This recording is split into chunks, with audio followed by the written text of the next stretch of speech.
My question was basically in John 5. He says, I can of my own self do nothing. And as I hear, I judge, for my judgment is just, for I seek not my will, but the will of the Father. And also in John 17, he says that I have completed your mission that God Father gave him on this earth. And at that time, he was not crucified. In the Old Testament, Abraham was visited by God with 2 angels, but in human form, right? Yes. So was God Jesus at that time? Great series of questions. The first thing I want to mention again is, one more time, I'm not a theologian, so I don't deal with Genesis per se.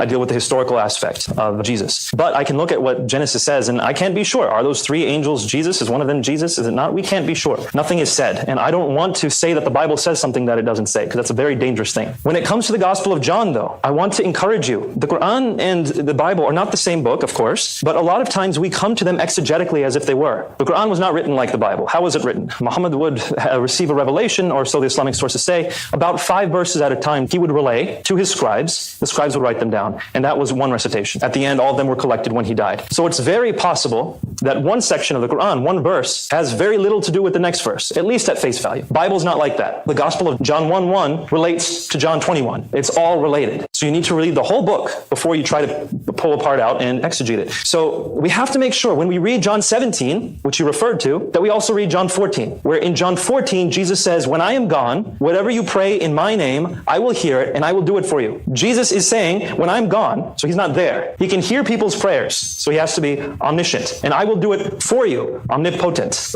Right there, same discourse. We can't divorce the two. It's the same discussion. In the same way, we cannot leave out John chapter 1. The introduction of John's gospel is vitally important. John chapter 1, verse 1 through verse 18 is the prologue of John's gospel. What does it say? It says, in the beginning was the Word, and the Word was with God, and the Word was God. That means the Word should be understood to be the creator of this universe. And then it says in verse 14, the Word became flesh and dwelt among us, and we beheld his glory. He makes it clear this Word is Jesus. Any verse we take should be read in that light. Why is Jesus saying that I can of my own self do nothing when he's actually God himself? Exactly. Great question. The argument here is that the Jews are saying that you have a demon. You are not working with God, you're working against God. Jesus' response is here, look, if I can of my own will do nothing, except through the will of the Father. In other words, he doesn't have a separate will from the Father. Insofar as what he wants to see accomplished, what he wants to see done, he's not standing against his Father's will. So the point he's trying to make is, no, I'm not the devil. I'm not anti-God. I proclaim God. I do his works. I do these healings. I'm not against him. I'm with him. That's the point he's making. And we can read further into that and say, oh, he's not God. But if you do that, you're ignoring the context. You have to let the context speak.